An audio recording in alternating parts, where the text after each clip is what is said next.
aparentemente, estamos ao vivo aqui em 3 plataformas. Coloquei ao vivo no Facebook, coloquei ao vivo no canal do YouTube, né, Masmorra Cine, e na Twitch também, né, porque é bom que a gente já faz o conteúdo. Aliás, já tem gente assistindo, inclusive, então boa noite para quem está no YouTube e dá um salve pra gente aí depois aí, hein? Pra gente poder falar seu nome, etc, tá?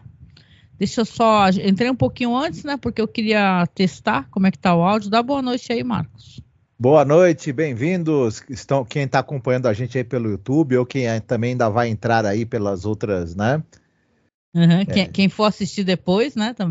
Também, você que vai assistir depois no conforto aí do seu lado, no horário que for mais conveniente para você, seja muito bem-vindo.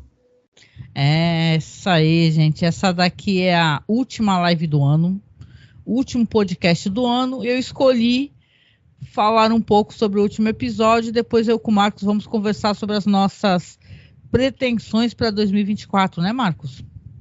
Sim. Quem sabe vocês dão pitaco também aqui, é bom, né? E tal. Eu sou Angélica Helst, mas eu vou me apresentando durante o período do programa, porque a pessoa pode chegar, eu já me apresentei. Eu tô aqui com o Marcos Noriega, né, Marcos? Exatamente. Como isso aqui vira um podcast, quem me conhece sabe que eu sou bem metódica, então eu vou fazer o que eu costumo fazer nesses podcasts aqui da série Hannibal. Eu faço a descrição, falo um pouquinho, o Marcos está comigo hoje, então é sinal que ele pode interagir, né? Eu vou contar o que acontece de maneira sucinta, né? No último episódio e tal, e depois eu vou comentar um pouquinho, deixa eu me endireitar que eu tô toda torta aqui. Vou comentar um pouquinho sobre como foi, né? Fazer aí a revisão dessa temporada. Aliás, uma coisa que eu tenho falado sempre, né, Marcos? Uhum. Que eu queria que alguém tivesse feito um podcast na época, porque eu ia adorar poder ficar assistindo e também poder ficar, né? Ouvindo as pessoas comentarem, né, e tal, porque agora eu tô... de 2013 a 2015, já fez né, muitos anos que essa série começou. É verdade. E foi uma série bacana, né? Que acabou fazendo sucesso e impulsionando um pouco a carreira do Mads Mikkelsen nos Estados Unidos também, né? Até hoje é muito falada, né? Porque as pessoas realmente sentem muita falta de ter continuação e sondam o Mads Mikkelsen. Mads Mikkelsen, nessa altura, já fez vários papéis. Ele está nos principais papéis de franquias, né? Tem essa piada até, ele está em todas, né? Star Wars. Isso. E foi um grande momento também da carreira do Bryan Fuller, em que ele trabalhou numa série até o final. Não sei se depois disso aconteceu de novo, acho que não, né?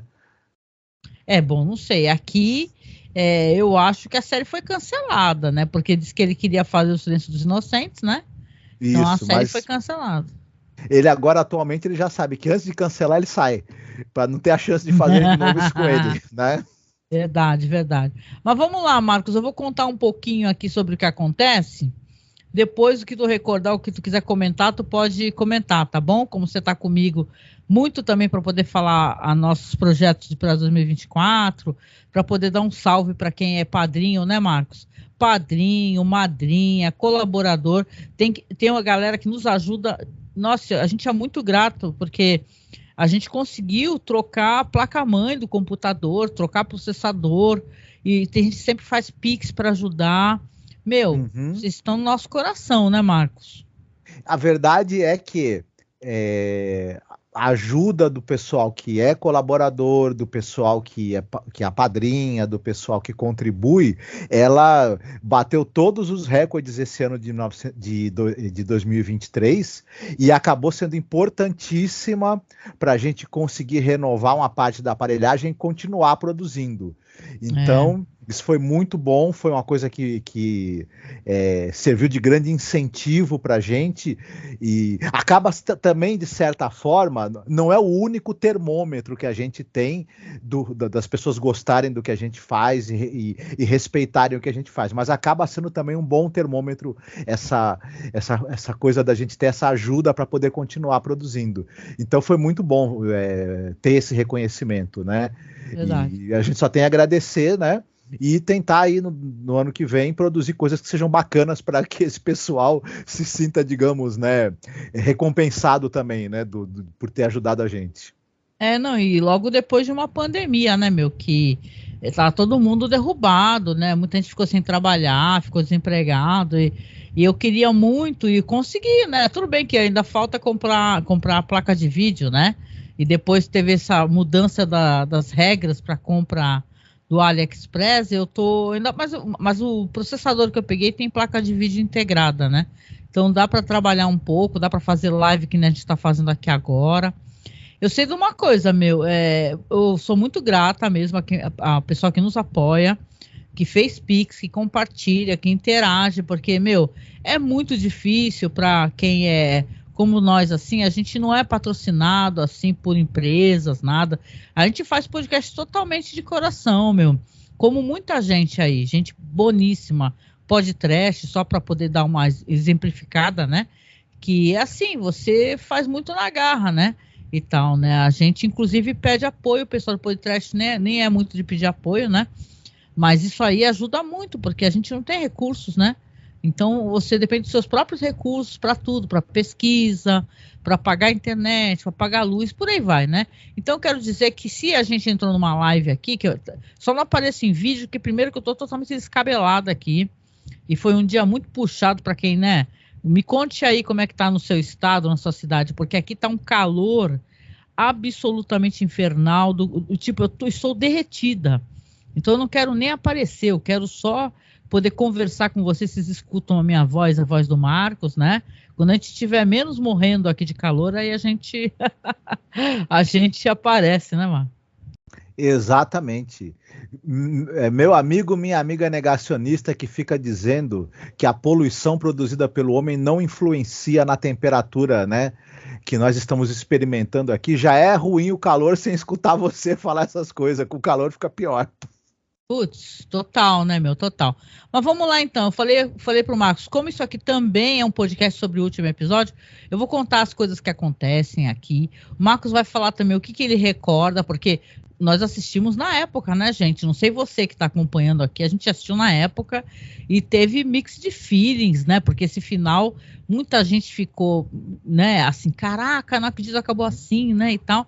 Mas eu vou comentar e depois o Marcos fala também, né, Marcos? Eu lembro que na terceira temporada o Hannibal come menos, né?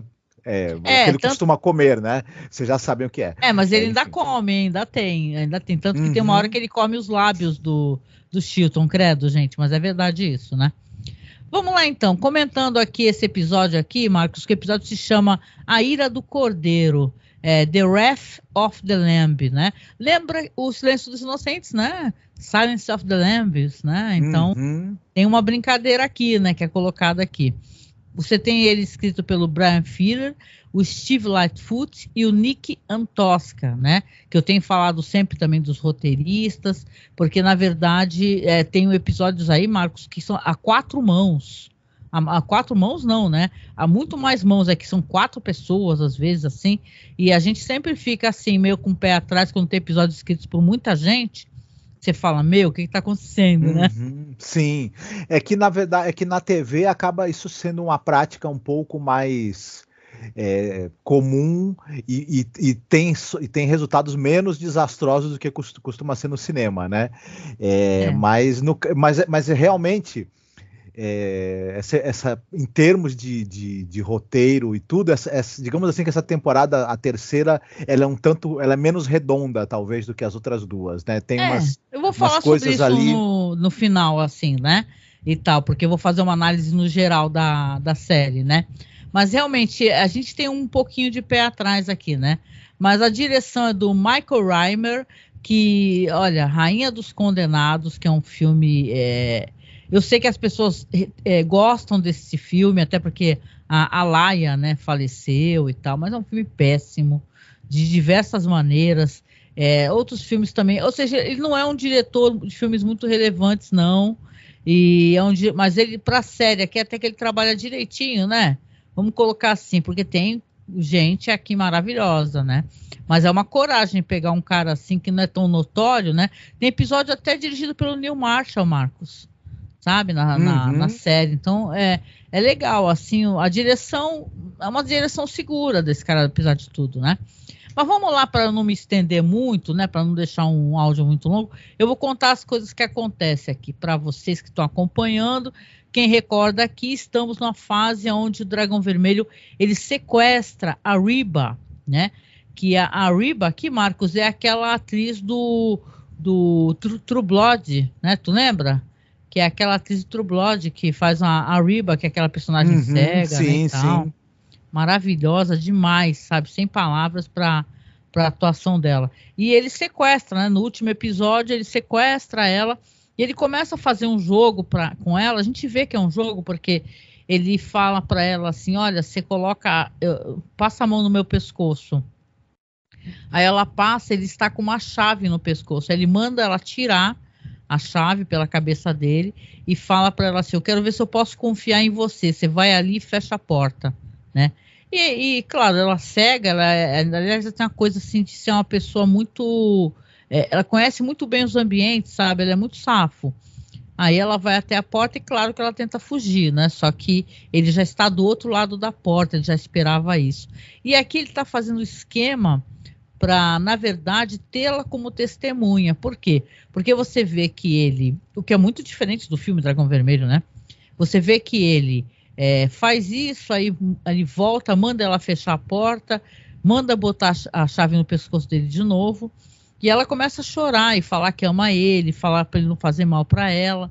Só que ele fala, eu não quero que o dragão machuque você, eu não aguento mais. Aí ele manda ela segurar assim, tem uma espingarda enorme, né? E tal, e ele acaba simulando, que a gente descobre que está simulando, que deu um tirambaço na cara, né?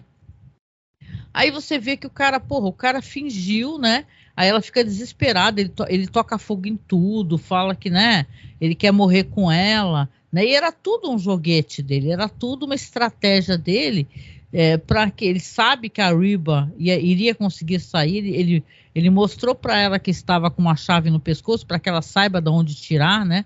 Tanto que o corpo, que não mostra a cara, do Richard Armitage, é um corpo cujo tiro arrebentou a cabeça toda, mal tem cabeça, né? Então, na verdade, ela vai conseguir sim fugir e ela já vai estar depois aparecendo ali no hospital, né? Muito ferida, conversando com o Will e contando para o Will assim, olha, eu vi que ele estourou a própria cabeça, né? Ele tocou fogo na própria casa. Então, eu estou contando já isso porque, sim, é uma estratégia e vai ser revelado logo no começo do episódio, sabe, Marcos? Sim, sim. Tu gosta do Richard Armitage, Marcos?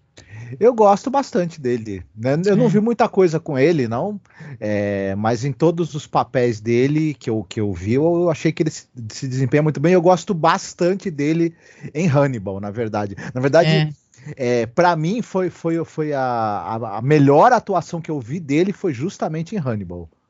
Que legal. Eu gosto muito dele, até já falei aqui, naquela minissérie Norte-Sul, né? Que é baseado no livro da Elizabeth Gaskell. Eu gosto dele, claro, no Hobbit, né? Porque eu sou a louca do Senhor dos Anéis, né? Do Tolkien. E eu gosto muito dele no Hannibal porque tem uma fisicalidade muito grande nesse papel dele, né? Ele fica o tempo todo... Como ele precisa ser o Dragão Vermelho, ele está se transformando num dragão. Então, várias vezes aparecem as asas gigantes, aparece um rabo, sabe? Assim, então, é uma coisa que não tem nada de galhofa. Ele fazendo o Dollar Ride, a versão dele do Dollar Ride é muito boa, né? Então, aqui quando a gente vê que a Reba, ela conta para o Will foi lá visitá-la, conversar com ela, ela fala, eu vi que ele está morto, eu toquei na cabeça dele, ele explodiu a própria cabeça, né, e tal.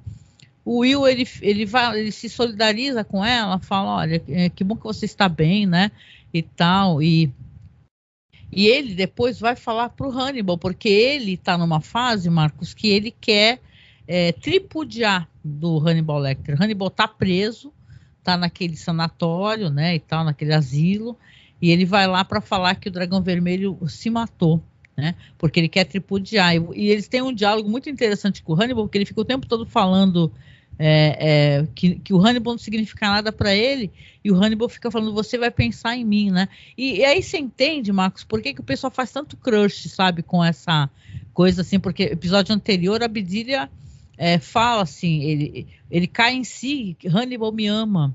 Ele fala, será que o Hannibal me ama? Ele conversando com a Bedelia, ela fala, sim, ele te ama. Então tem uma questão mesmo aqui de amor romântico também, né? Apesar de ser uma relação muito tóxica, né? Sim, o Hannibal, ele é aquele boy lixo que vai desgraçar a sua vida, né? Mas,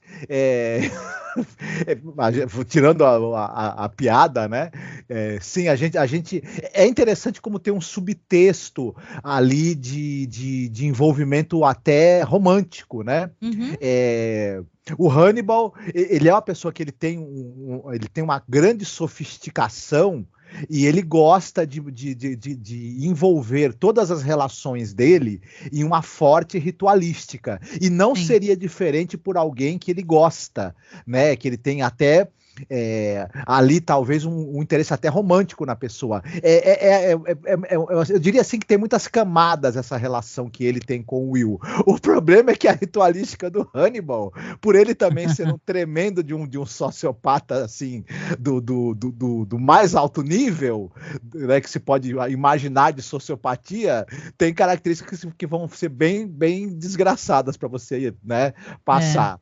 Enfim. Não, nesse episódio ele demonstra muito assim o quanto ele está chateado, para dizer o mínimo, né? Bravo, porque o Will ele pergunta para o Will, você vai sentir a minha falta, né? Você gostou de me ver? E ele fala que não, né? E ele sai assim, dá as costas para o Hannibal que está preso, só para descobrir quando ele chega no hotel que ele está sendo esperado por quem? Pelo Dragão Vermelho. Uhum. O Dolarhyde que sequestra ele, né? Sequestra ele e ele conversa com ele depois, quando ele volta a si, né? Porque ele dopa o Will. E aí o Will convence ele. Aí que você vê que o Will, ele tá numa sanha meio autodestrutiva, né? Que eles precisam convencer o Hannibal Lecter tipo assim, fazer um esquema com o FBI, né? Convencer o Hannibal Lecter a fazer um esquema para que ele mate o Hannibal Lecter. Ele fala, você tem que transformar, na verdade, o Hannibal Lecter. É ele que você tem que atacar. E depois mostra o Will com o FBI, com os técnicos ali, eles examinando aquele corpo com a cabeça estourada, e realmente os caras fazem lá a análise e veem que não é o corpo do Dolarhyde, Dragão Vermelho, Fada dos Dentes, não, é um cara aleatório lá e tal, que ele colocou aquela dentadura, que ele coloca aquela dentadura da avó, né, toda torta. Aliás, é muito legal a performance do Richard Armitage nesse episódio devido a isso também, sabe? Então, ele tem um monte de rictus, né, físicos ali por conta dos problemas que ele tem, né, psiquiátricos e enfim. E é engraçado que ele transmite isso com o corpo mesmo, com as expressões, e é medonho, né? Eu vou te falar que esse personagem do Richard Armitage aí, a Fada dos Dentes que ele cria, me dá um certo medo desse cara. E ele consegue, ao mesmo tempo, ser uma pessoa que tem um lado de alguma docilidade quando ele quer também, né? Claro que isso daí é a antessala, né, da morte sempre, né? É a antessala do inferno, né? Falando em antessala, nesse episódio aqui, eu gosto muito disso na série, né? Porque o Hannibal, você tem acesso na série ao palácio da memória dele. Tanto que no momento que o Will vai visitar o Hannibal, não parece que o Hannibal está numa cela, parece que ele está numa igreja, né? Onde ficam aqueles meninos cantores da Itália e tal. Então ele parece a todo momento que faz essa brincadeira, como ele não tivesse ali. Ele está visitando o Hannibal dentro do palácio da memória dele. Então isso é interessantíssimo, sabe? Quer dizer que essa briga, essa DR, esse quebra-pau, no espaço de, vamos colocar assim, de segurança do Hannibal, onde ele está fingindo estar em outro lugar, né? Então a rejeição do Will tem isso, né? Também acaba tirando ele da fantasia dele, desse palácio da memória, né? Então... O Hannibal, ele é uma pessoa também profundamente solitária, né? Porque ele quer encontrar um igual, né? E talvez ele imaginou que no Will isso pudesse acontecer e não foi. Ele acha o tempo todo, né? Que o Will também vai se transformando durante a série, né? Então você vê que realmente vamos colocar assim, a relação é tão tóxica e é tão problemática que poderia sim que o Will se tornasse algo muito parecido com o Hannibal, né? E tal, mas a gente não teve desenvolvimento disso devido ao cancelamento da série. A empatia que o Will tem, porque ele consegue, né, se colocar no lugar dos assassinos e ir desvendando a psique deles e o modus operandi deles através de um forte senso de empatia que ele tem, né? E isso aproximou muito ele e o Hannibal se entendem, na verdade. Uhum. São duas pessoas que são meio párias, mas sim conseguem entender um ao outro. E, né, isso faz eles se aproximarem, por mais que o Will não queira, né? Mas ele tá intimamente ligado ao Hannibal e não vai ter como separar isso mais, né? É. Não, e ele consegue implorar pro Jack, né, para fazer esse esquema com o Hannibal para poder tentar pegar o Dollarhide, né? Fingir que ele vai ser transportado pelo FBI, né? Precisaria levar o Hannibal sob custódia e tal. Ele fingiria uma fuga, né? E o Jack acaba aceitando, apesar de ficar meio achar estranho que o Will, ele tá muito ansioso, né? O foda é que, cara, o Will aqui, ele tá muito bitch. Porque aí depois ele vai falar com a Abdilia, né? Porque ele tem se consultado com a Abdilia, vai conversar com a Abdilia e fala para ela assim do que ele tá prestes a fazer e ela fica, obviamente, achando ele irresponsável, fica desesperada, né? E ele fala para ela assim, para ela ver o que ela quer fazer, porque a carne voltou ao menu, cara. Aí ela até vira para ele ser um homenzinho arrogante, irresponsável, sabe? Então a Abdilia, porque o Hannibal, ele costuma cumprir as promessas dele, né?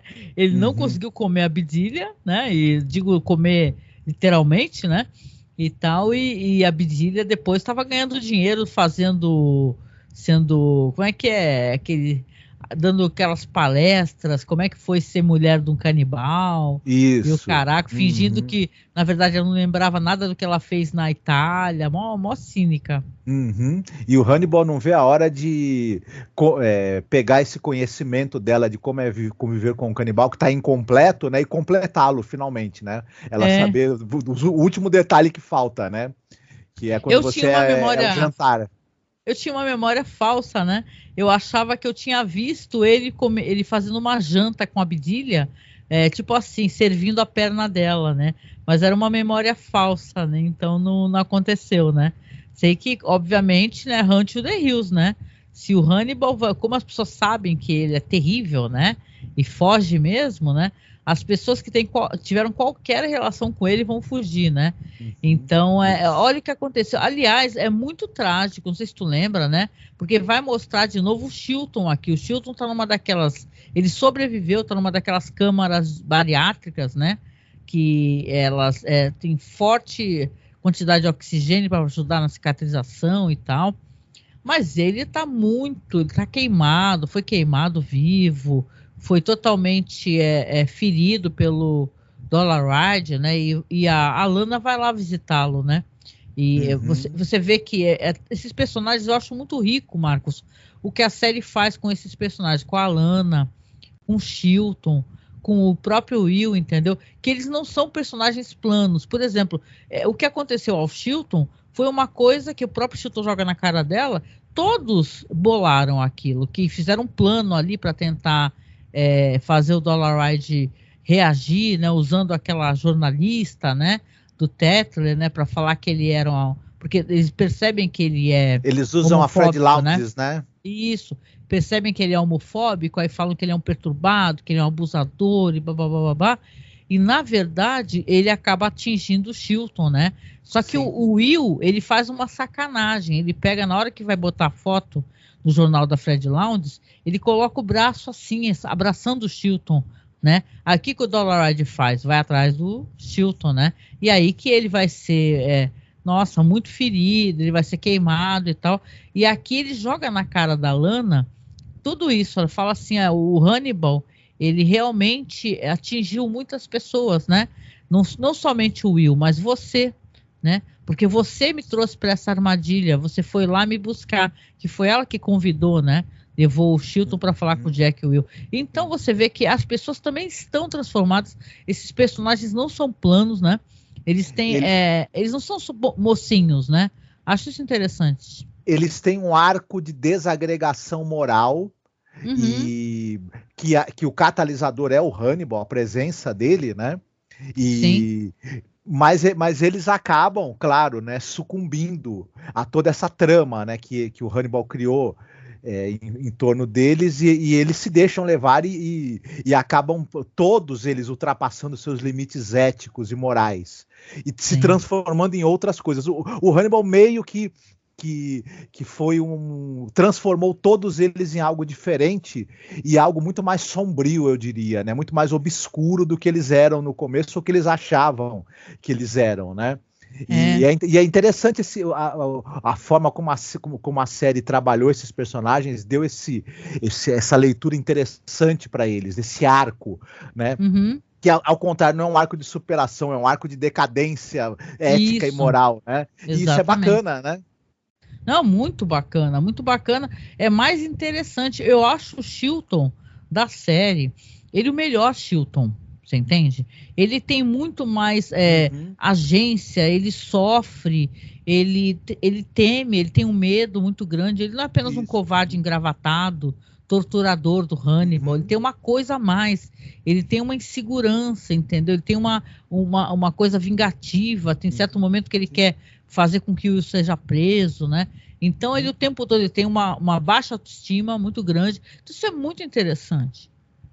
O Chilton na série, ele é desenvolvido, né? Ele é um personagem que ele tem um desenvolvimento, e a gente acaba... eu vou falar uma coisa engraçada. Ele pode parecer um personagem até certo ponto desprezível, mas eu conseguia me identificar com ele. E até em certos aspectos entendê-lo. Não concordar, mas entender o Chilton. Diferente como você mesma falou, no Silêncio dos Inocentes, ele é meramente um sujeito insuportável que a gente fica torcendo até pro Hannibal comê-lo, né? Ele não tem tempo para ser desenvolvido. Aqui a série teve, né?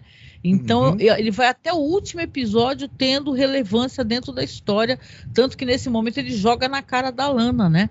O que ela também se tornou, né? O que ela é capaz de fazer para poder se vingar. Então isso é bem legal, né? Bem legal. E o Hannibal deixa nas pessoas marcas físicas e psicológicas, né? Isso é curioso, né? Exatamente. Deixa eu concluir aqui, só para comentar, então, que tem essa visita da Lana ao Chilton, né? Que ele joga na cara. Aí, depois a Lana vai se juntar com o Jack e o Will para conversar como é que vai ser esse esquema aí de transportar o Hannibal e tal, né? É claro que a Lana tem muito medo, né, que o Hannibal se solte, porque ela também está jurada de morte por ele, né? Então, aí você vê que ali, quando eles forem fazer o plano, né, e tal, só tem uma coisa que o Hannibal faz questão, porque ele quer humilhar o Will, né? Ele fala assim, eu só vou aceitar fazer se o Will vier me pedir desculpa e me pedir pessoalmente. E aí o Will vai ter que ir lá, novamente, no Palácio da Memória, né, do Hannibal e tudo, e falar para ele se ele pode ajudá-lo. O Hannibal até usa uma expressão engraçada, ele fala assim, você da última vez que esteve aqui, você meio que jogou o microfone, né, antes de sair, né, drop the mic, né, e tal. Agora você foi obrigado a pegar o microfone, né, e voltar e falar comigo. Ele queria isso, né, e o Will aprendeu a manipular o Hannibal, ele já entendeu, e sabendo que o Hannibal o ama, não é? Já que foi falado isso aqui mesmo, textualmente na série, ele vai lá e começa a manipular. Ele fala, você faria isso por mim? Seria muito importante e tal. E olha só, né? O Lecter sabe que está sendo manipulado, mas ele aceita do mesmo jeito, né? Eles têm esse plano, então, para poder atrair o Dollarhide para esse encontro com o Hannibal. Só que, claro que vai dar tudo errado. E, bicho, dá errado num nível, porque vão morrer pessoas, né? Porque, veja bem, o cara vai ser transportado numa van, vai ter motorista, vai ter polícia, vai ter várias pessoas envolvidas que, quando der o problema, morre gente, né? Então é meio estranho, né, Marcos, isso daí, né? Parece que as vidas humanas não importam muito, né? A gente fica com essa impressão, e quando a gente pensa em alguns esquemas armados pelo Jack também, a gente percebe que, digamos assim, desde o início, em toda essa movimentação para pegar esses psicopatas, etc., e sobretudo o Hannibal, tem umas pessoas que eles veem meio como dispensáveis, assim, né? Desde que eu consigo o meu objetivo. E Verdade. isso é complicado, né? Moralmente falando. Mas mas o caos moral é bom para a narrativa, né? Enfim, para a história. Boa noite, Samir. Ele veio falar oi, lindezos. Então, oi, boa noite, Samir. Oi, lindão. Ô, Samir, Samir querido. Então, deixa eu continuar aqui, né? Porque, vamos ver, a gente ainda tem que falar para os projetos do blog, né? A gente chega aqui então e estamos indo para as fases finais do episódio, né? Aonde você vai ter esse evento em si, que é justamente como eu comentei, vão estar ali o Will vai estar junto com o Hannibal, claro, todo mascarado, amordaçado, enjaulado dentro de uma van com policial, com escopeta e tudo, só que o Dragão Vermelho, Dollarhide, ele estará num carro da polícia, ele vem por trás ali com aquela sirene e tal, e vai atirando em todo mundo, que esse personagem, esse vilão, ele é um exímio atirador. Então ele realmente vai matar meio mundo, então vai ser o que eu te comentei contigo. O plano do Jack, para ele dar certo, vai ter gente que vai morrer, né?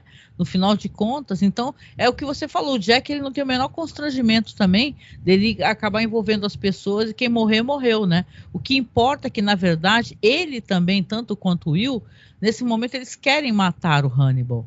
Eles acham que a humanidade vai ficar melhor sem o Hannibal, né?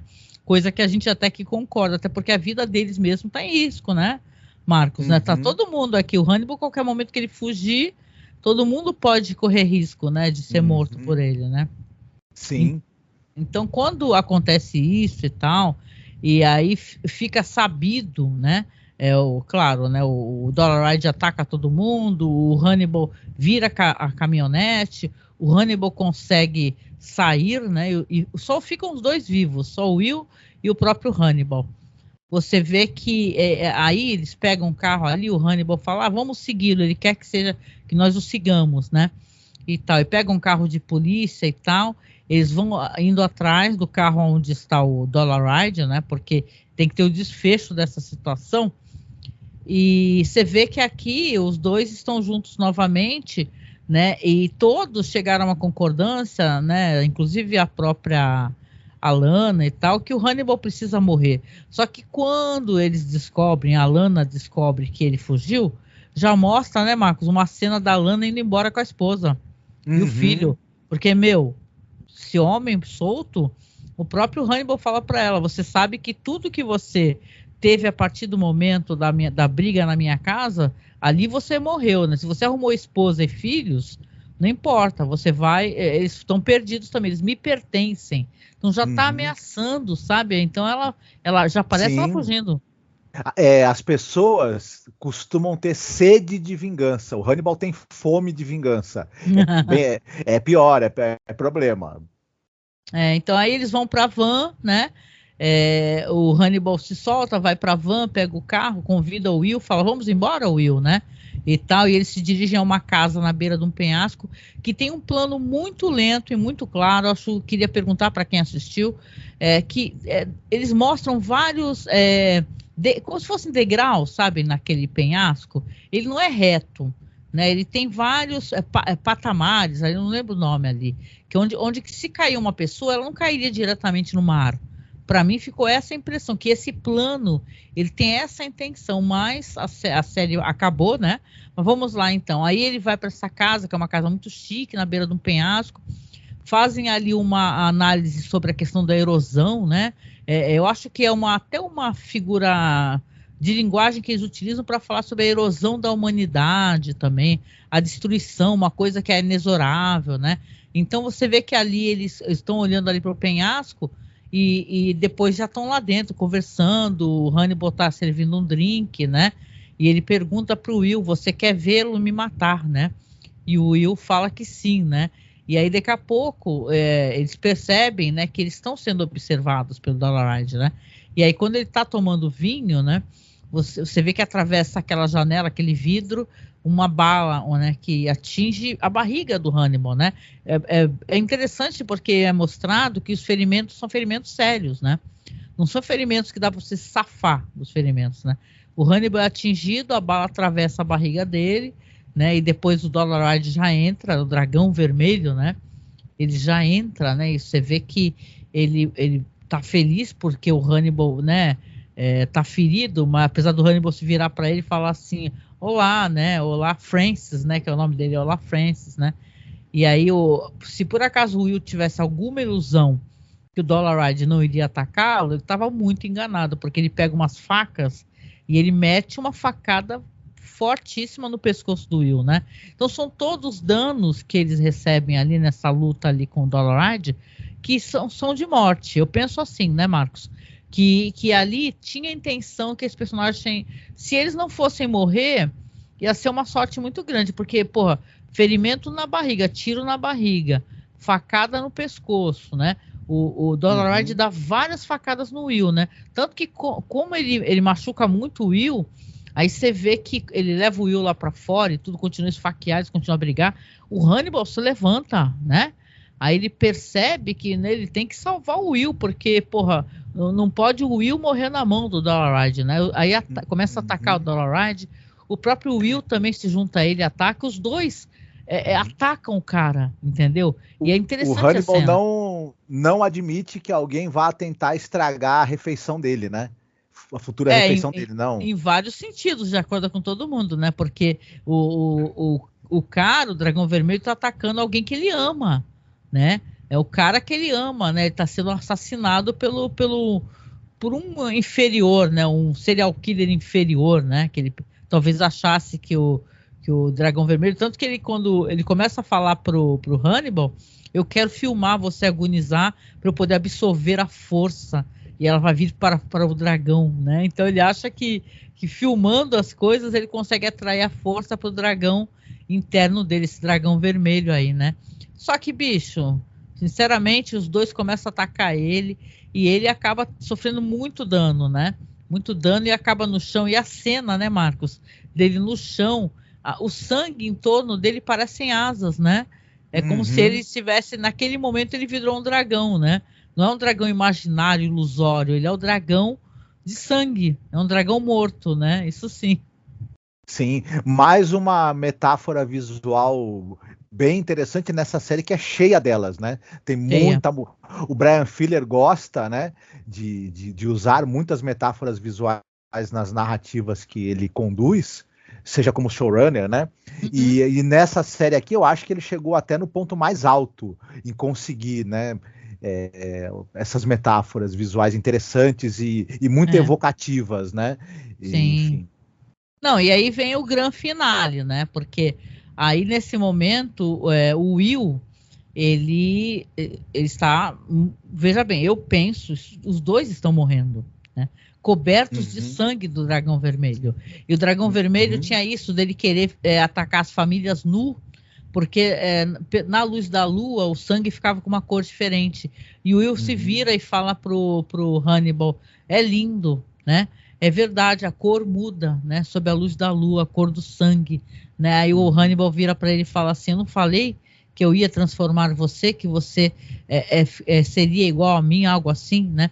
E eles dão um abraço, que não é um abraço fraternal, é um abraço mesmo de dois amantes, como se fossem dois amantes, sabe? O Will encosta a cabeça dá para tu interpretar de diversas maneiras, que ele está definhando porque ele está morrendo, ou ele encosta a cabeça no peito do Hannibal porque ele quer se abrigar, né? E o Hannibal também faz uma expressão de muito prazer, né?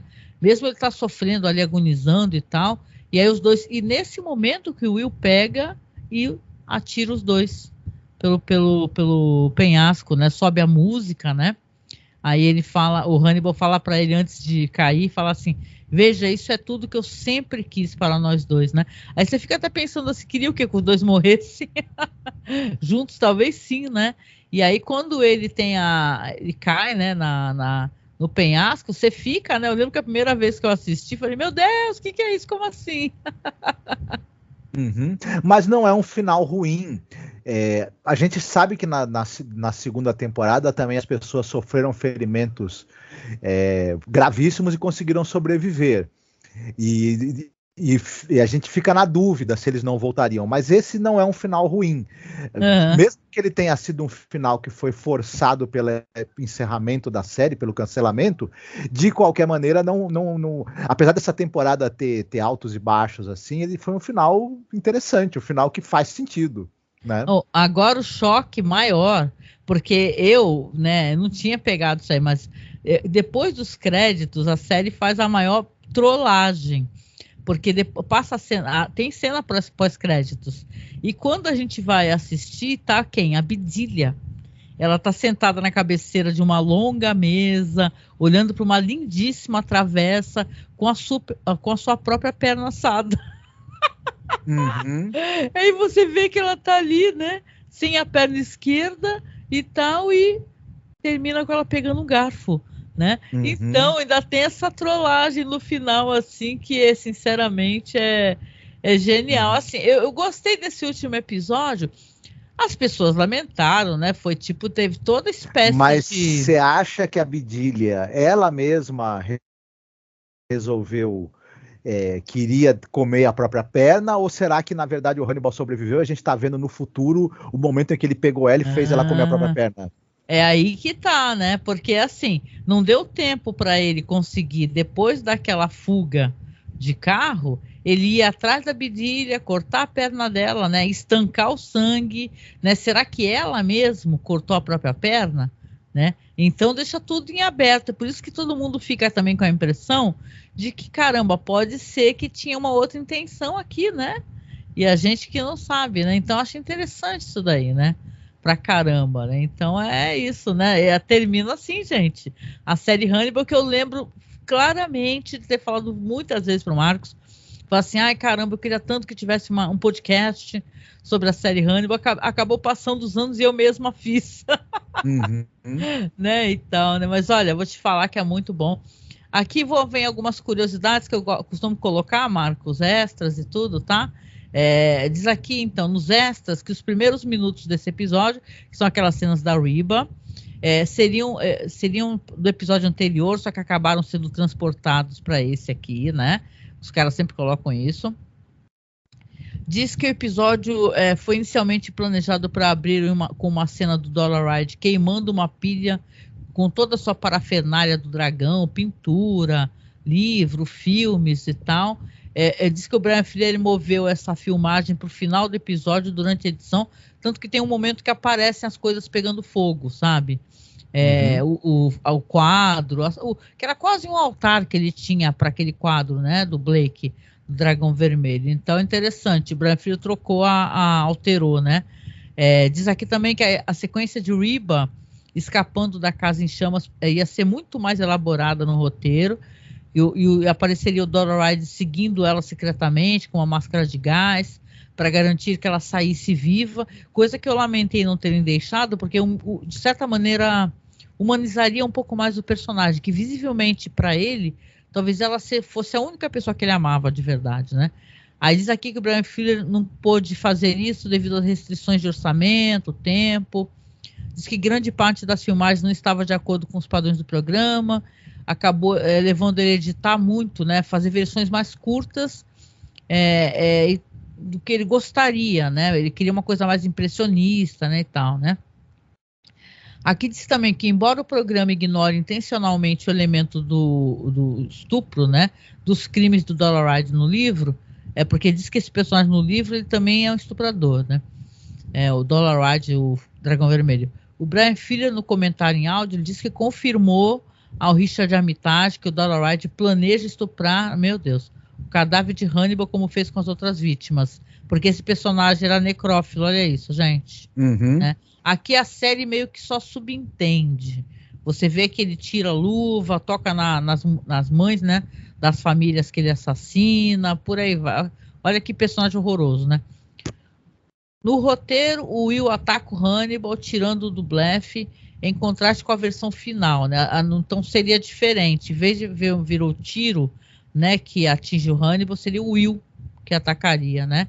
E sobre o livro também, que eu sempre comento rapidamente aqui, que a pessoa que tem o livro, a gente gosta de acompanhar, esse episódio aqui ele conclui a adaptação do romance do Dragão Vermelho, usando os capítulos 14, 46, 48, 50 e 54. Diz que faz várias referências ao livro do Apocalipse e tal, e tem várias questões que eu sempre recomendo ao pessoal ir nesse site Fandom, que eles são bem criteriosos e tem muitas coisas interessantes para você que quer mais informações.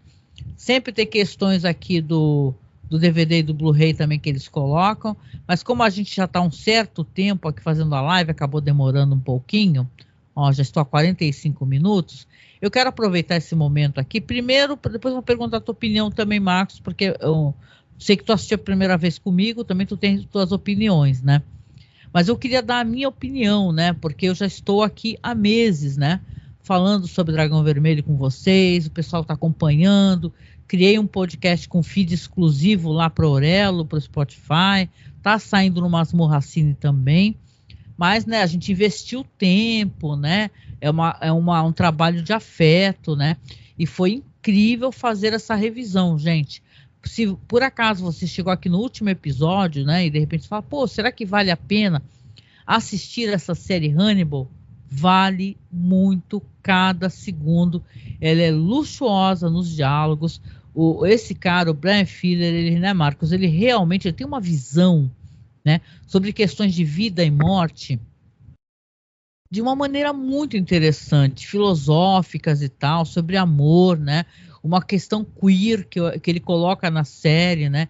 Ele tira aquele ranço aqui daquela, como é que eu posso dizer? Tem questões que ele altera, por exemplo, o Mason Verger, tem várias questões ali que no livro, por exemplo, é um cara que estuprava a irmã, né? Na série ele não coloca essa questão, então ele altera para uma outra coisa que também é cruel.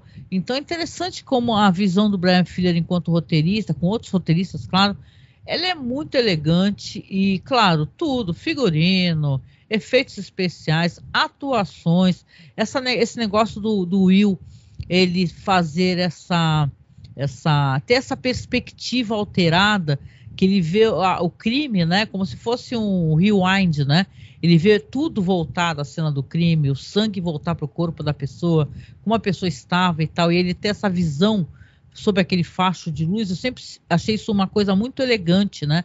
Para demonstrar ele fazendo a perspectiva do assassino, para poder entender como o crime aconteceu. Eu acho, nossa, cada segundo é uma série que eu teria o Blu-ray, né? Já falei para o Marcos, né? Teria o Blu-ray, DVD, né? E tal. Aliás, gente, comprem DVDs, Blu-ray, etc., porque a discussão é ótima e é muito válida, que tem muita coisa desaparecendo aí, porque não estão querendo, né, colaborar ou colocar nos streamings e estão sumindo. Então vamos salvar o cinema, gente. Né? Não confia só no streaming, não, né?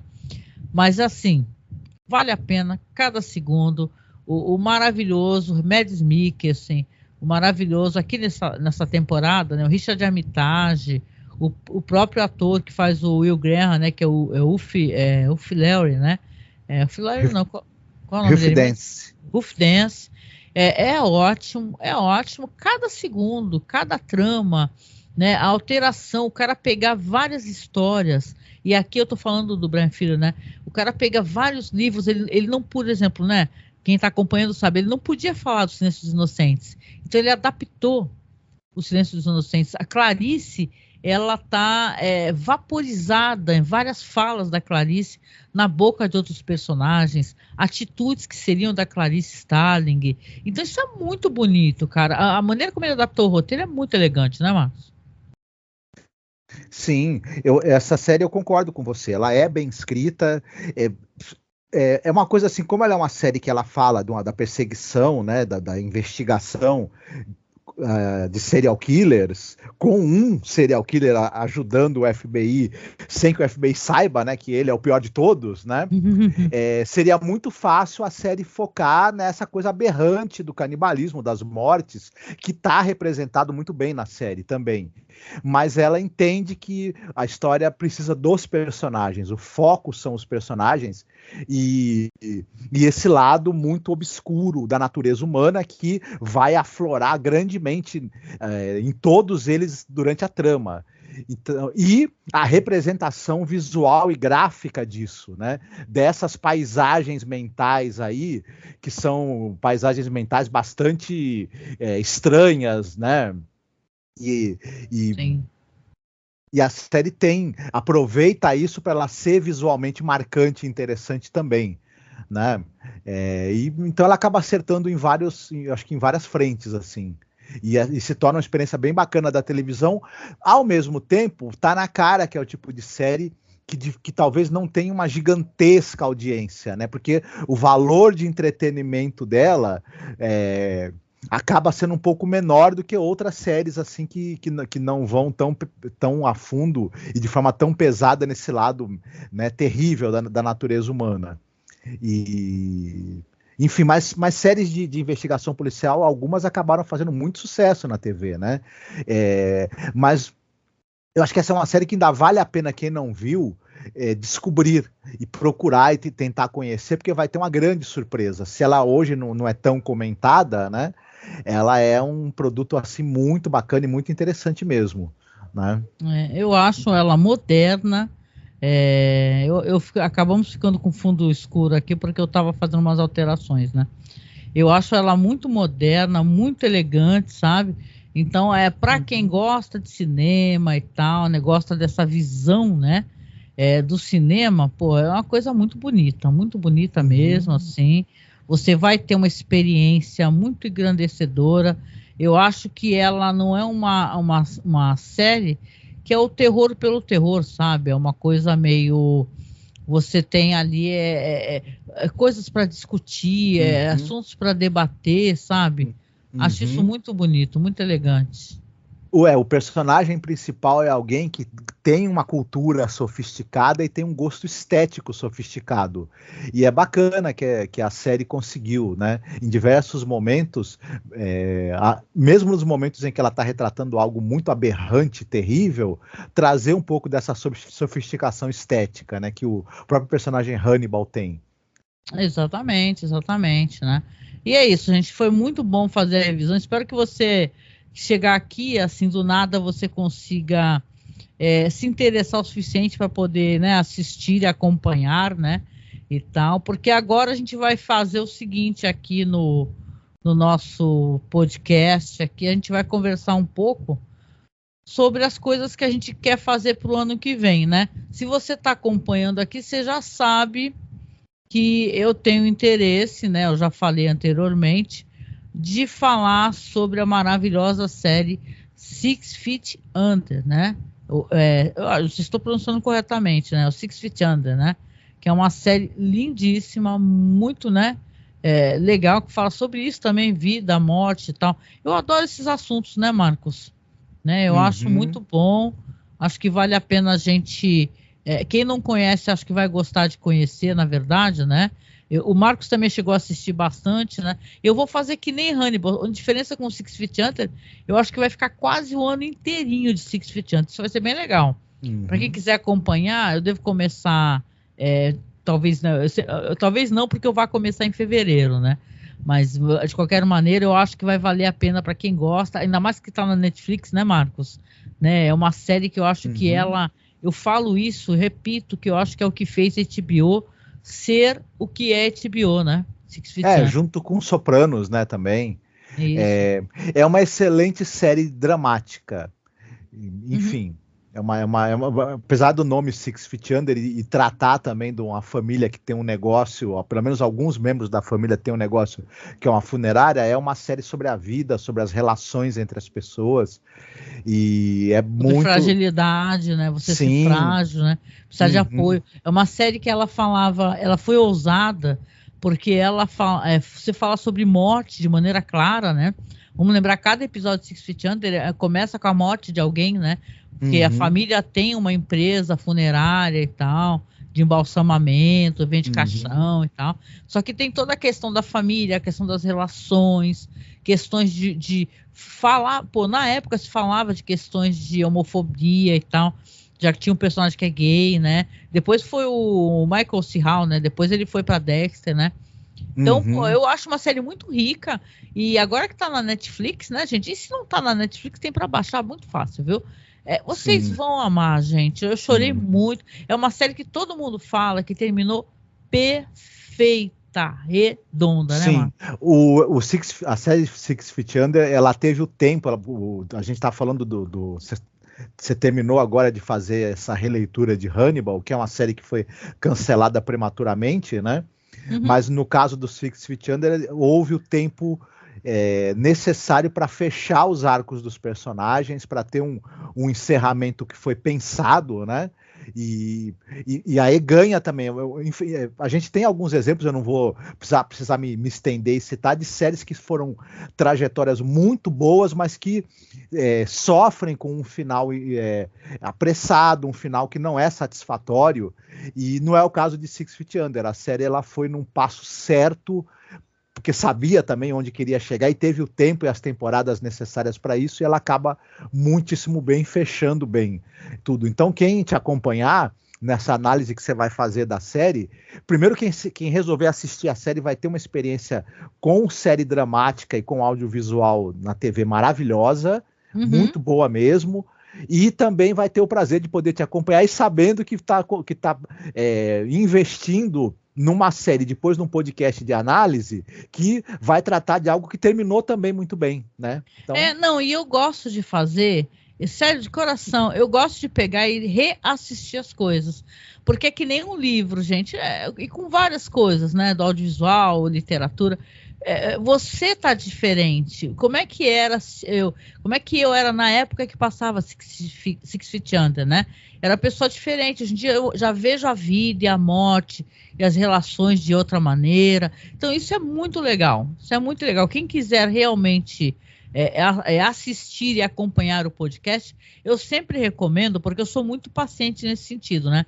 Eu não fico fazendo maratona direto, porque eu vou gravar podcast, então eu vou ter que estudar para cada episódio. É isso que é legal, você acompanhando o podcast comigo, aqui vai começar agora ano que vem, você assiste o episódio e depois escuta o podcast, porque a série já é antiga, está toda disponível, mas aí você consegue ter né? Você pega os detalhes, curiosidades e tal, né? Então isso é muito bom. Isso é muito bom. Você fazer revisão no produto de audiovisual, que ele tem qualidade, ele é diferente. Como é que é a nossa percepção dessas questões, né? E tal. Então é tão bonito isso daí. Então vale a pena. Já, como eu falei, tá na Netflix e eu devo começar a fazer em fevereiro. Eu vou marcar ainda a data das lives, né? Vou ver se eu consigo fazer ao vivo, né? Bem difícil. Eu vou tentar. Ao mesmo tempo, a gente vai poder perceber como a TV também andou mudando, né? Como agora os valores de produção cresceram astronomicamente, né?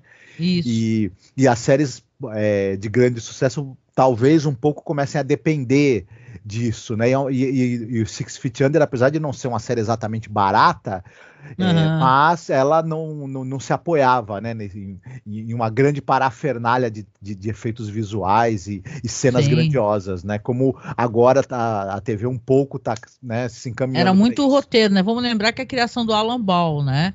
Que é maravilhoso, esse cara é do Beleza Americana, né, e tal. Vou falar sobre isso, né? E eu vou ter uma chamada, né? Vou falar Memento Mori para vocês, sempre nesse podcast, pra vocês lembrarem, né? Que Memento Mori, né, Marcos? Era aquele cumprimento até daqueles monges, né? E tal. Lembre-se, né? Lembre-se que você vai morrer, né? Porque a vida é curta, né? E tal. Não é uma coisa macabra, e sim uma valorização da vida, né? Então, de qualquer maneira, talvez o nome do podcast seja Memento Mori, né? É que eu acho que já tem, por isso que eu não posso pegar assim, utilizar, né? Mas vou fazer a revisão, como eu fiz com o Hannibal aqui, vou tentar fazer ao vivo, depois eu divulgo nas redes sociais. É por isso, gente, que eu peço para quem nos apoia, né? Se você está escutando e é apoiador, primeiro o meu beijo e o meu amor para você, que você está ajudando a gente a nossa subsistência nessa internet. Segundo, se você não apoia e puder apoiar, a gente sempre agradece. O Pix está sempre lá no site, é apoiomasmorra@gmail.com. Por quê? Para a gente pagar o servidor, cara. A gente paga.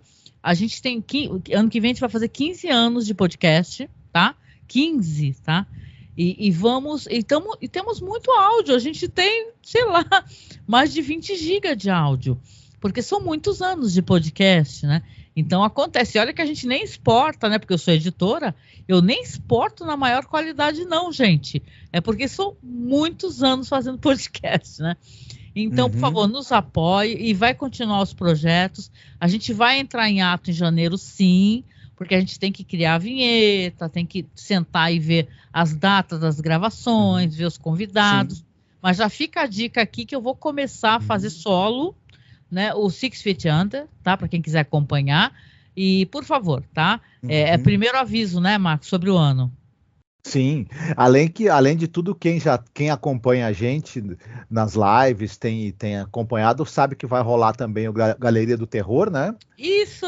Do Rod Selling, e os outros projetos que BPM, Masmorra Classic, as cinebiografias, né?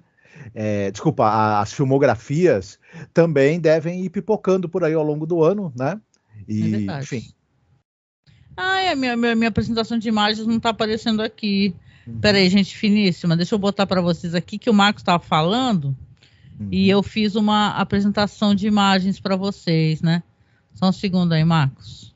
Marcos e audiência, só um segundo aqui que quem não sabe também faz ao vivo, que é o meu caso. Deixa eu colocar aqui, eu deixei rolando umas imagens, mas acho que não deu certo, gente. Deixa eu ver se vai aqui agora. Acho que agora foi. Tá aqui, ó, para vocês aqui, ó, apresentação de imagens aqui no chat. Ó, rolando o senhor Rod Selling, queridíssimo, né? Porque, né, Marcos? É o cara, né? É o cara. Rolando os GIF maluco aí, é isso aí. Só para falar para vocês o seguinte, sim, o Marcos tem toda a razão, a gente vai falar sobre Galeria do Terror. A gente fez todos os episódios da série maravilhosa, que ela é fundamental, que é chamada The Twilight Zone, né? Fizemos 156 episódios, falamos da série do Jordan Peele. Ou seja, aqui só tem fã, né, Marcos? Aqui é fã na veia mesmo, né? Exatamente. E o talento do Rod Selling e a visão interessantíssima que ele tinha, né, de televisão, vai estar presente também nessa nova temporada, com outras características, outros recursos, um elenco, né, ele era um cara que ele sempre tinha muitos amigos e assim, dentro dessa coisa dos atores, né? Ele é um cara que gostava muito de trabalhar com bons atores, então vai ter um elenco estelar também presente nessa série dele que a gente vai falar, que é o Galeria do Terror. Muita gente, eu acho, mais jovem não conhece, não viu, ou nunca nem sequer ouviu falar, né? Nossa, é isso que é legal. Olha, se você nunca ouviu falar de Galeria do Terror, você vai agradecer muito a gente. Já começa por isso, você vai, né, Marco, vai achar a gente aí, seu amigo pra caramba, porque você vai babar. Tem de Vincent Price, tem um elenco tão estelar que nem sei se dá para começar a falar de todo mundo agora, que é muita gente boa, episódio muito bom. Aqui no Brasil ela é chamada de Galeria do Terror, né? Porque sim, tem bastante terror e tal, né? Lá é Galeria da Noite, Night Gallery, né? E tal, né? Sim. E é uma série que tem um documentário que eu já disponibilizei no nosso canal do YouTube. Se você está assistindo aqui pela Twitch, Facebook, eu coloquei um documentário que eu legendei, hein? Foi mó difícil de fazer isso. Eu sincronizei, legendei. Então tem um documentário sobre Galeria do Terror no nosso canal no YouTube, que é Masmorra Cine. E, cara, tem de tudo. Tem de terror, a drama, tem galhofa pra caramba. Ficção científica, fantasia, terrir. Tem terrir a beça. É uma série incrível. Tá no nosso canal do OK Who também, que eu botei toda a primeira temporada. Ou seja, eu sou assim, eu gosto de facilitar para as pessoas poderem assistir. tá? Então, se você vê na descrição ou lá no nosso site, tá? masmorracine.com.br, você vai ver que eu já disponibilizei toda a primeira temporada com legendas. Então, a gente vai fazer, né, Marcos? Com vinheta, 2 episódios por semana. Vai ser uma parada muito legal, mas é que nem eu falei para vocês, a partir de fevereiro, tá? Que a gente vai primeiro criar a vinheta, fazer todo o nossa agenda, né? Para o ano, porque a gente está falando disso, mas a gente também é um podcast de cinema, então a gente tem os nossos clássicos para conversar, tem as pautas anuais, né, que a gente fala de coisas que a gente acha interessante, relevante, filmografia, que faz tempo que a gente não faz filmografias, então a gente está com muito projeto. Isso tudo para falar para vocês aqui que, olha, por favor, né, não desistam da gente, eu sei que às vezes a pessoa entra em ato, aí a pessoa fica, putz, ninguém está produzindo, né, e tal, mas a gente precisa desse tempo para poder fazer criação de áudio, roteiro, combinar agenda com convidados, então, tá? Esse aqui é a última live do ano, último podcast, por isso que eu chamei o Marcos, e para falar para você, olha, continua com a gente, tá? Continua, marca a gente lá no Twitter, Facebook, tá? Twitter do site é Masmorra_Cast, Facebook é Masmorracine, então eu tô em todas as redes, qualquer coisa, se você precisar de ajuda para, sei lá, né? Tô tendo dificuldade para procurar a Galeria do Terror. Me marca que eu te ajudo, tá? Que eu sempre, né, tô fazendo esse trampo de tentar ajudar as pessoas a assistir, né? As coisas que a gente vai comentar. E como eu falei, eu não vou disponibilizar, eu vou ajudar a galera a procurar o Six Feet Under, porque tá na Netflix. E se não tá na Netflix, não tem nada como um bom torrent para ir atrás, né? Que aí você consegue arrumar em qualidade, HDzão também, né? Interessante, Marcos, que essa série, o Six Feet Under, voltando lá, né? Ela tá em 4.3, sabia? Então ela é super quadradona. A pessoa que tiver TV wide, eu falo, eita, tá faltando os lados, né? Mas é porque ela foi gravada em 4.3, né? Mas tá em qualidade bem alta na Netflix, essa série aí. Tá? Sim, vai ser bacana o pessoal poder assistir aí com boa qualidade de som e imagem, né? Apesar do aspecto, né, de aspect ratio dela tá ainda com o formato das TVs antigas, né? Enfim. E é isso, Galeria do Terror tá mega remasterizado, o senhor Rod Serling aparece falando no começo, eu amo isso dele chegar contando a história dos quadros e falando tem todas as pinturas no YouTube e são pinturas estranhíssimas, né, dos quadros, tem umas que são bonitas, outras são pinturas meio modernosas e tal, e as histórias são tão diversas. Vamos lembrar que Galeria do Terror ainda tem um plus, né, costumam ser 2 episódios, cada episódio tem 2 histórias, tem episódios que tem 3 histórias, ou seja, vai ter tanta coisa para falar com vocês. Eu sei que tem gente muito ansiosa para, né, para a gente começar esse projeto, estaremos aí, tá? Mas para isso a gente precisa manter o site no ar.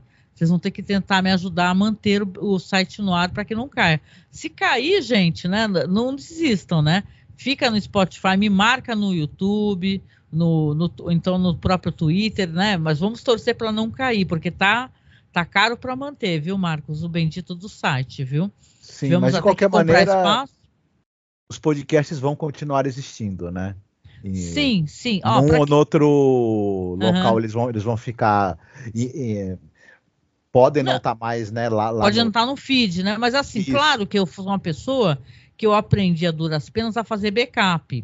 Então, se você for no site, pode ser masmorracine.com.br ou melhor ainda, no antigo, que eu tenho uma versão free do site, tá? Que é masmorracine.wordpress.com. O que eu fiz ali? Eu coloquei tudo no archive. Então, na verdade, nossos podcasts, e eu não confio no archive também, tem essa, viu? Mas eu faço assim, eu não deixo um backup num lugar só. Eu aprendi a deixar backups em vários lugares, de preferência ter uma mídia física, eu sou a favor disso, né? Porque você ter 15 anos de trabalho, trocentos convidados e tal, é complicado. E quando eu peço para o pessoal ajudar, é nesse sentido, porque tem gente com podcast incrível que perdeu tudo. Né? Não sabe mais onde é que estão os podcasts, né, Marcos? Aconteceu isso várias vezes, né? Infelizmente. É isso aí, gente. Tomei uma água aqui, a garganta tá secando. Então, olha, eu quero dizer aqui para vocês, então, no finalzinho, que, pô, Feliz Natal, né? Feliz Natal, porque estamos prestes a chegar o Natal aí. e vem as festas, vem Ano Novo. Continue insistindo com seus parentes para se vacinar, por favor, né? Porque não é porque as coisas melhoraram que a doença foi embora de vez, né? Então é importante todo mundo se vacinar. E, poxa, vamos ter uma boa entrada de ano, né? Espero que vocês tenham uma ótima entrada de ano, que vocês tenham um Natal tranquilo. Se vocês não são de Natal, de Ano Novo, que vocês, sei lá, que tenham um momento de reflexão, né? Eu gosto de fazer isso, né? Esse foi um ano que a gente teve perdas também de seres que nós amávamos, né? Eu falo isso, eu sem medo de parecer ridícula, de jeito nenhum. A gente tem o nosso cachorrinho que a gente está mais de 15 anos com a gente, e nós perdemos, e foi um baque muito forte, né? Eu fiquei muito mal por muito tempo, nós todos, né, Marcos, né? Uhum. E tal, porque eu reconheço os nossos bichinhos como filhos mesmo, né? Que a gente dorme junto, brinca e cuida muito, então foi uma dor muito sentida. Então, eu sei que todo mundo, muita gente tem, talvez um amigo, né? Ou até mesmo ainda está todo aquele baque da pandemia. Espero que vocês consigam, né? Porque tudo na vida tem fases, não adianta você querer pular fases, né? Então, que a gente consiga sentir vamos colocar assim, como é que eu posso explicar? Que a gente consiga racionalizar, né? Nossos sentimentos, nossas dores, né? E agradecer por estar com quem a gente ama, né? E tentar, né? Acreditar e confiar, né? Que vai ser mais um ano onde as coisas melhorem e que, se tudo der certo, o Bolsonaro seja preso, né? Porque ninguém merece, né? Que prenda esse canalha. Vamos torcer para ano que vem ser o ano que ele vai em cana, esse vagabundo, né? E companhia limitada também. E é isso aí. Tem que prender essa porcaria aí, tá ok? Ok. Quer deixar uma mensagem aí, fofo? Não, que as pessoas tenham um Natal tranquilo, pacífico, podendo se reunir, né, quando for possível, como for possível, né, com seus entes queridos, e também tenham um início de ano aí também com paz, para que dê tempo delas fazerem planos, né, minimamente otimistas para o ano que vem, né? É o que eu desejo a todo mundo. Exatamente. Vamos cuidar da natureza, da terra, cobrar os políticos vagabundos, porque ninguém tá aguentando esse El Ninho, não, gente. Tá foda, viu? Uhum. E é isso aí, gente. Então, beijo no coração. Tô aí nas redes, tá? É só procurar Angel Masmorra no Twitter, na Twitch, tá bom? O Marcos tá como @Noriega Marcos, né, Marcos? Exatamente. No Instagram é Noriega Ilustra. E eu também tô lá como Angélica Hellish. Então, é bem fácil me encontrar. Qualquer problema é só clicar no Linktree, tá? Que tá todos os dados no Linktree. Então, um beijo, Feliz Natal, boa entrada de ano para todos. E vamos finalizando aqui, então, o nosso podcast. Fiquem bem, se cuidem. Tchau, tchau.